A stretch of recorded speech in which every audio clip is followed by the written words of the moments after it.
Chav Davar Amud Beis. The Gemara had said that we learned from a klal pradu klal that if a master goes and causes the Eved Kanani to lose one of the 24 parts of his body, so the tooth, the eye, which the Gemara says is mumsheh begolui, it's a blemish which is obvious, and also it's bittul malachim, and it handicaps him that he becomes less functional because of this injury, which is brought about as a result of the master. Why is it blemish relevant? It's a blemish means it's a limitation in his function as a result of the injury, which was brought about by the master. It's not a blemish like we know. And it's not like a scratch. No. But it's not simple what a blemish is. A blemish with carbon doesn't mean just a scratch. An animal has a scratch on its back. But here we're talking about functionality. Here it's all because it has to be similar to the eye and the tooth. Right? So it's not. So that's klal pradu klal. Ein beklal, this is me'ena prat. The reason why the Torah gives these examples is because the general concept is it has to reflect, has to have a semblance of the details that we're speaking about. It's not limited to that, but it has to have a semblance of that. It has to reflect those characteristics. More inclusive. Ribu means ribu is more inclusive. That's where we're at. All inclusive. Cloud, it's more, definitely. More, right. So we're holding over here. Ima prat mefurish. Mumin shebegoli botem memlachto. It's something which is the outer part of the body, and it causes him to be compromised in his function within the capacity of work. Vedo choser, and he cannot recover. Once he loses this function, he will not regain this function, such as temporary blindness. That's not a basis for him to be emancipated. He has to cause him to lose his sight on a permanent level. The tooth, let's say, we're going to discuss a little bit later, let's say he weakens, he loosens the tooth, but the tooth does not fall out. And the tooth, he still could chew with that tooth. That is not a basis for emancipation. He has to actually, the tooth has to actually be dislodged. What? Right. It's interesting. No. It's not the original tooth. Just thinking. What about? No. We said it has to be able to. We said a baby tooth, because it will be replaced. Right? Putting a denture is not a replacement. It has to be natural. Right? It has to naturally become part of it. I was thinking something else. It's known, if a child loses a tooth, right? If you put it in milk, the dentist could reimplant it within a certain period of time. So let's say the master knocks the tooth out, and you have a way where you can actually implant the tooth, the original tooth. Does the slave go out free? Right? Is the slave emancipated? Is that called shame? No, implant is something else. Implant is something which is foreign material implanted in the body. This is the original tooth. The original tooth retakes root. It's rooted. Yes, it's not simple. No, I'm just thinking. I hear yes and I hear no. You don't hear it. No, this is the original tooth. This is the adult tooth, which is dislodged. It can be reimplanted if it's done within a short period of time. We don't have anything that to say, but I think it is true. Yeah. If that is true, then you would say yes. You learn it from the milk tooth. No. How's it different from the milk tooth? No, the milk tooth is because it will be replaced. There, it's naturally replaced. This is not, you need something external to bring it about. I'll give you an example. Is halacha that a person who's unstable is not qualified to give a get. We'll call the shota. An unstable person. So there's a question of halacha. It's discussed. What about through medication? So we say itin shoita, itin choler. Person is, let's say, he has his moments of clarity and moments of instability. So as long as the person gives the get when he's stable, it's a valid get, right? That's called itim cholim itim shoter. And you're able to ask him certain questions, and he responds properly, then you know he's stable. But there are times where the person's off, okay? But what about, it's only as a result of medication. So in terms of the essence of the person, he's unstable. It's something externally which is causing him to stabilize him. Is that called stable? Is that called unstable? Maybe in his essence, he's an unstable person. Yeah, but it's natural. It's natural within himself. No, but if you stop giving him that, so it's only because I'm continuously feeding the problem. But he has the problem. So in essence, he's an unstable person. His chemistry is instability. So I'm giving him some type of herb or whatever it may be, or medication which stabilizes him. What would be the case? What? What would be the answer to that? No. Look, we ruled that if he's on the medication, he's considered a stable person. Yeah, I'm saying, I'm just saying, but the question is discussed, whether he is or not. Sure to get married? It has to do with marriage, has to do with divorce, has to do with all these things. I'm saying you're talking about a shota can't get divorced, but a shota can get married. No, Shota cannot get married either. It's not a valid marriage, Shota. You could have gotten married before then. Yeah, Before the- right? Person's a schizophrenic, right? He takes his medications, one thing, otherwise, whatever is. Okay, so I'm saying here it's the original tooth. I'm not sure. See, here, if you don't implant it, what about if he hasn't yet implanted it, but it could be implanted? So the way it's now, the tooth is out of his mouth. So if it continues this way, he doesn't have the tooth. This is worse. But he wants to be free. He says, I don't want you to go back to my house. Okay? Once he's out of his mouth, regardless of whether he put that in, that's it. Maybe because it could. He was never emancipated. A master dictates to a slave. So if the master dictates to a slave, it's no such thing. You don't want it to be put back. If being removed means because it could be packed, it's not called removed. So that means you have no right to say you don't want it to be reimplanted. The only difference would be with the hand becomes with it and comes back on its own. That naturally comes back. We'll discuss that. It's external, so Okay, let's see. Abkol mubi shebegov hinachos button laughter. Alomatanya.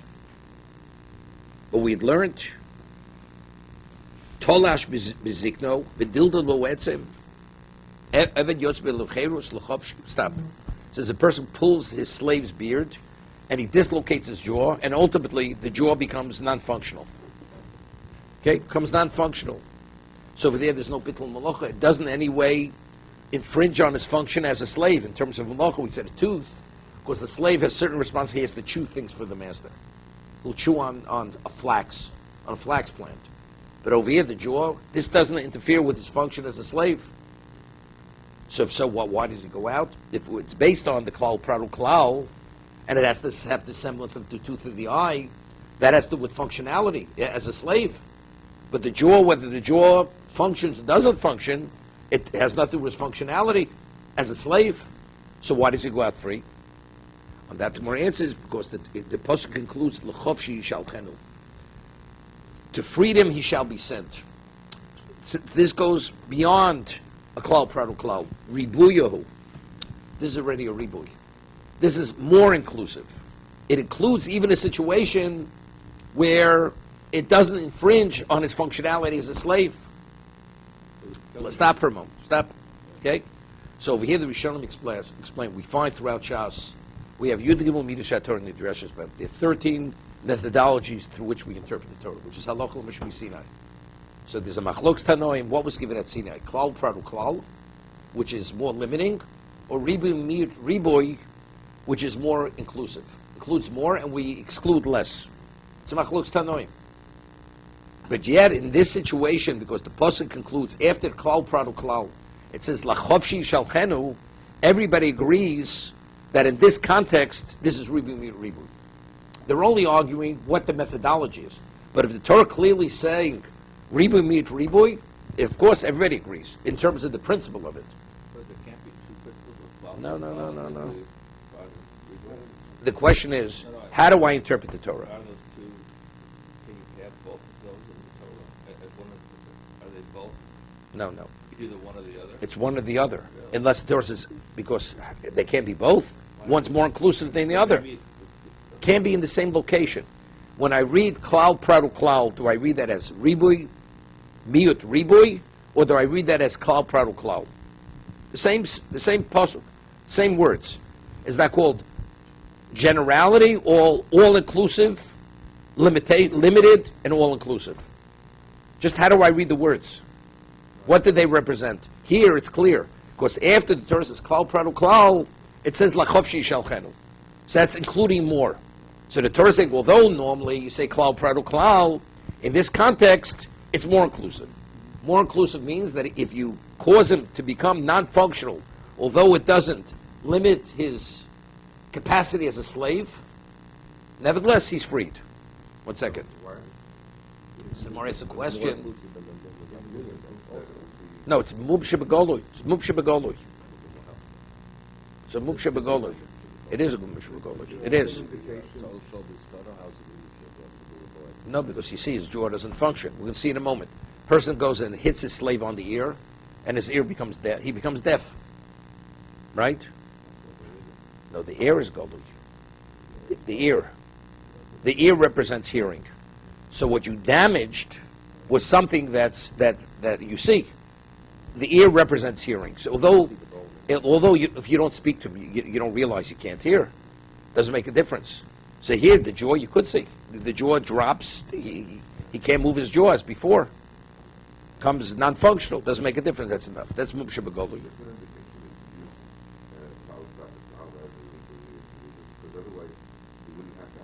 Good. So we're saying, according to the opinion, klal pradul klal, right? We rule klal pradul klal. We don't rule that.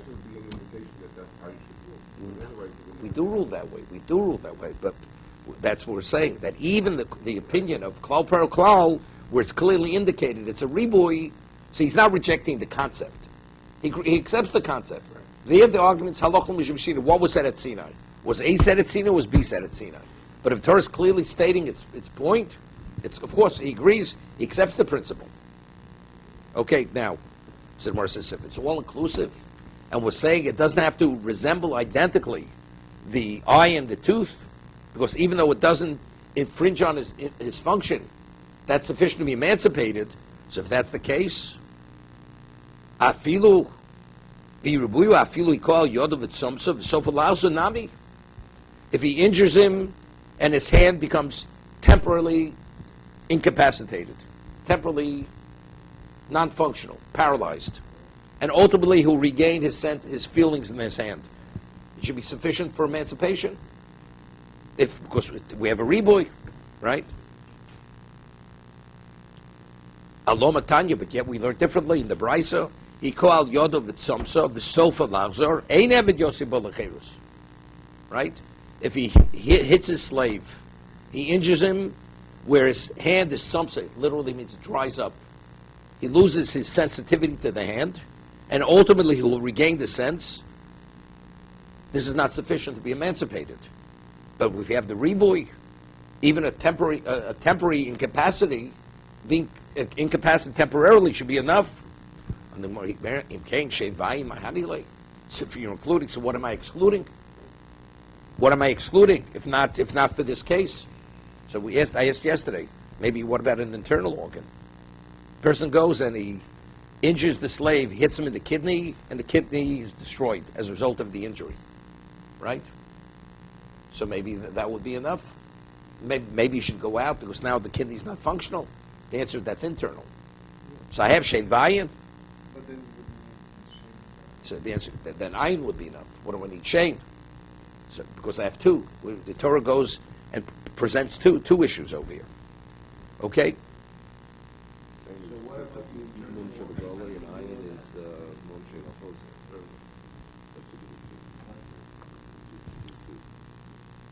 Right? Tanu Rabbanon. B'kulam eved Yosef em l'cheirus. Now we discussed this yesterday. We're going to get back to this a little bit. An eved, if he loses any one of the 24 parts of his body, which doesn't have to incapacitate him, as we're saying, right? but it's a mubshe begolui, it's a defect. He's been compromised in an obvious way, and he will not recover. Right? That's what we're saying now. It's unrelated to his work capacity. Yosef ben Lecheirus Tzorch get shichur divrei Reb Shimon. Reb Shimon says even though it's a basis for emancipation, but the master has to give him a get shichur, has to give him the writ of emancipation. Ramiro me'enu tzorch. Rameir says no, does not need it. The act of what? The act of causing the injury compromises physicality. That itself is freedom. Rameir says he does not. Reb Lezo mitzorch. Reb Tarfon me'enu tzorch. Reb Kiva mitzorch. Reb Kiva says he does need it. Hamachrim lifnei chachomim. Those who wanted to somehow machrim. How does he explain machrim? A compromise among the chachomim, that we could have a situation would satisfy all opinions to a degree. Omrim nirin divrei Reb Tarfon b'shem vayin. Will accept the position of Reb Tarfon regarding the tooth in the eye. In that situation, he does not need to get shichur. Why? Torah is also low. The Torah has given him his freedom. God.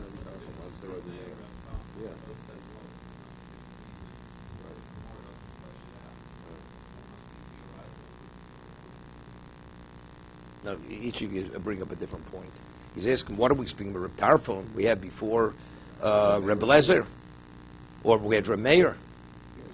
Reb Meir ain't tzorech. So why are we speaking of Reb Tarfon? So what about Reb Meir against Reb Kiva?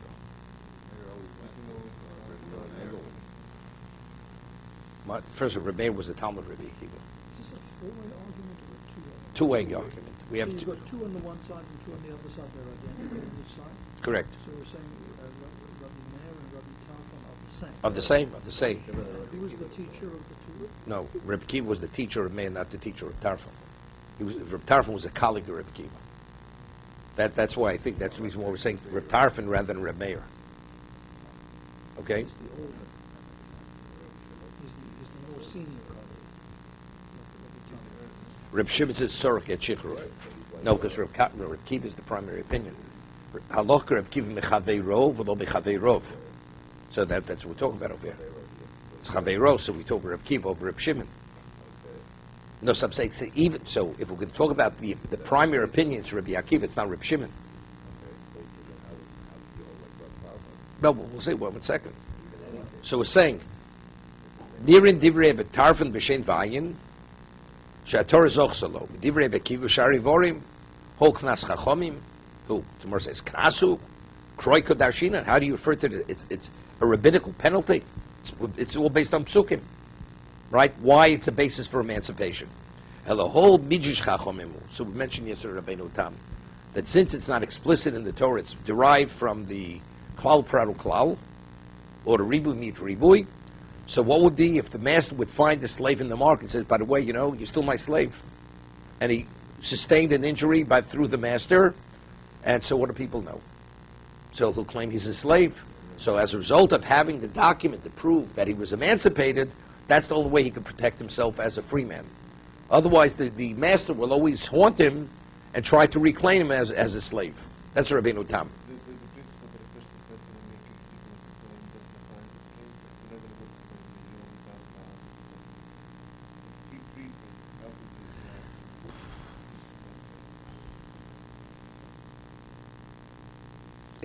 They're not comparable. They're not comparable. Yeah, what Elise is asking. What about, I lent you $1,000, and then afterwards we had a disagreement in some other business arrangement, and it was also $1,000. The court ruled against the original lender. The lender feels he's still in the right. He'll make his claim. You're not going to say, the meis ponov and balchovo. You're not going to say, well, you're not going to make a claim if there's no. He feels he has a basis of a claim. Here, for injury alone, that's the reason I should lose my slave. Well, the Torah says so. Therefore, what? But I don't have a slave. So he'll make the claim that the slave is a slave. So therefore, the slave needs the document to protect himself that he's a free man. His wife, even the legitimacy of his children. No, his children. They'll say his children are slaves. So from a practical standpoint, when a slave is injured, does he go the master to the bedroom? Yes, But what right does he have to take the master? because that's a right. The Torah says he has the right. He's a free man. Well, if he's immediately... Wait. If he's emancipated immediately, he's already a free man. He's a free man immediately, regardless of what the master wants. The master has no right to retain him any longer. Let's say he has an injury, like there's a halacha that a person goes is forewarned and he eats non-kosher meat. What is he subject to? Malchus. What's Malchus? 39 lashes. But he has to be taken to the Bezdin. Bezdin has to get a doctor, make an evaluation, medical evaluation. How many could he sustain? Could he take 39, or maybe he could only take one? Because Torah says he has to survive the lashes. If he's going to die under the whip, it's not lashes. You're killing the man. It's okay. The injury he has, is he going to recover or not? We just discussed. He injured his arm. Will he regain usage of his arm or not? So who makes that decision? The Bezdin? Bezdin gets a doctor, and they make an evaluation, yes or no. And that will determine whether he's free or not free. So it's always the Bezdin. But during that time period, does the slave have the right to bring the master to the bedroom? During the time where is he? What are we talking about? We have a question, is he a free man or not? So that will be determined by the Bezdin. Right. So he may not be a free man when he takes the master to the bedroom. Retroactively, it will be revealed what he is. Yes or no? Yeah. He has an injury. His eye, now he has blurred vision. Will he regain his vision? Won't he regain his vision? Okay, so I don't understand what you're asking questions. Right? Well, what he's saying is very relevant. Because Okay, tell me how it's relevant. Because on the Eraisa level, everyone's saying this person's free, right? Not attitude, and a slave is free. We're not talking about that. So then the question is whether... Servitude, definitely. He has no right to... So then we No, have a question he has whether no right to something is shtar impose... Wait, also. no, that's not what he's asking. You have no right to impose. Your case, where the argument here is, everybody agrees he has no right to impose himself as a master on him. The question is he permitted to marry a woman without the get shichur, a Jewish woman? That's our discussion here. In terms of acting, servitude, definitely he has no right to... Right, so if the person's going to Basin, and Basin is saying this person is free, and you can make the sociological argument of whether a person is known to be free or not, is that... But that's only relevant. That's only relevant only to marriage. The master's out of the picture. If the man sustained an injury which it's not recoverable, he can't recover, the master has no relevance to his person any longer. Now we have a new discussion. Is he free to marry? Is he a full Jew, or he needs to get shikha to be a full Jew? That's our discussion now. So it's not about him being free or not. Well, that's free means truly free, right? A ben chorin means a Jew. That's what a ben chorin. The Basin doesn't have that power to say someone's fully free. The Bezdin has no relevance Right, so here. but The Bezdin is only is only making an evaluation what the reality is, right? A person that goes and causes somebody damage. Why does he need to get shikha then? No, it's according to So Rabbeinu Tam, it's once- only proof, rabbinic proof. Right, so once Basin says that this person is free and makes this proclamation... So the master has to write him a get, has to write him a document that he's a free man, that he's no longer the master, so he should not be able to reclaim him later, that he's still a slave. But even if that person doesn't do it... He's still free on a Torah level. Right, but it's also a known thing that the person is free. Because No, it's not known. The Basin, when Basin has a proclamation, it's not a known thing. But Bezdin doesn't make any proclamation here. I thought they proclaimed him a free man. But It's in he the has to have a public proof record. to that. It's It's not- in the records that Basin says No the public person is free. record. No public record. A woman gets a divorce. She loses that document. She loses the divorce document. And the husband claims he's still married to her. And she can't prove it.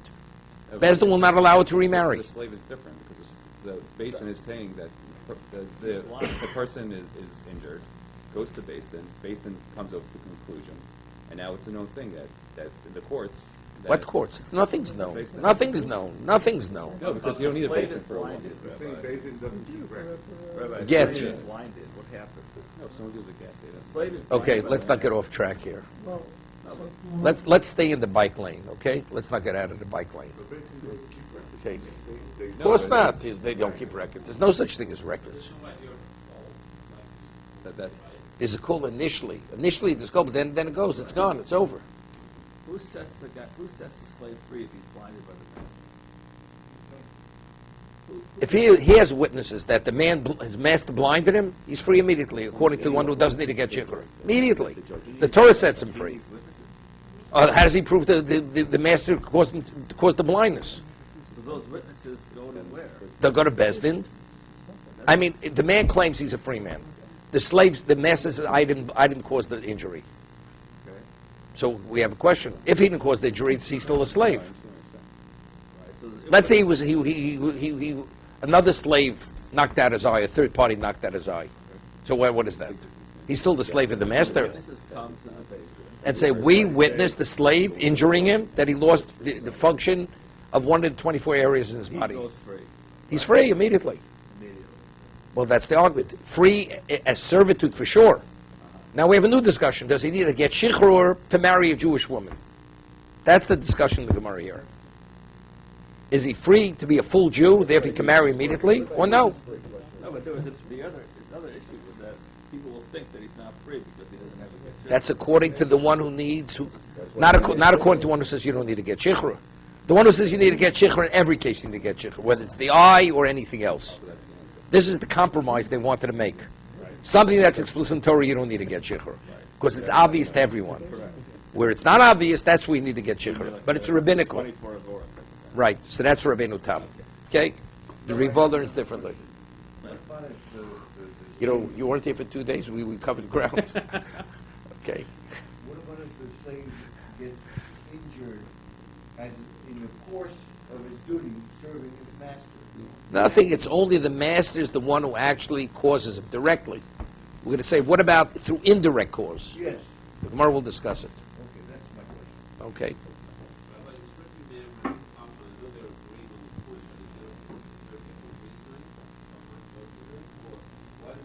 The Gemara, Yeah, the Gemara. same opinion, same reason, same reasoning. The Gemara's called Psukim. My time to Reb Shimon.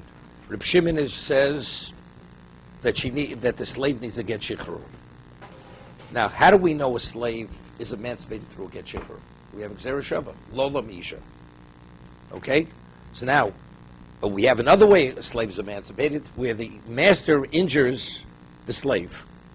My time Reb Shimon, Yolav Shiluach Meisha. My Isha Bishtar. Just as a woman, the only way you could terminate the marriage is only through a document. Av Eved Nami Bishtar. That's the way you terminate it.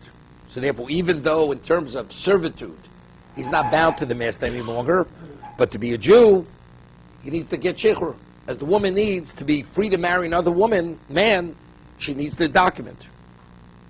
Because it's a shiluach. Remeir, because of chovshi libsof kid gamrit. If it would say, we quoted the pasuk before. What was the pasuk? La chovshi tishalchenu. Said the word freedom. To freedom you shall send them. So freedom precedes to send them. See, he says, right? If it would say tishalchenu l'chovshi, so what's tishalchenu mean? Tishalchenu means get, as it means by the isha. Through the get, he will be free. Get kamrit, then I agree with you. I will concur with you. Abahashto, tichsiv, the kosav l'chovshi yishalchenu, havali chovshi meikorim. The connotation chovshi means fully free. Free means there's no connection to the master any longer, not even regard to a get shikhr. Therefore, I'm of the opinion you need nothing. No, this clearly tells me, this elucidates it, that Gzera Shava has no relevance to the slave. You know, the Gemara, Rashi says throughout Shas, Gzera Shava is as if the Torah writes it explicitly. When the Torah writes two similar words, and they're meant to learn one from the other, as if the Torah says explicitly what's written here, it's as if it's written explicitly here. But what does Chavshi reveal?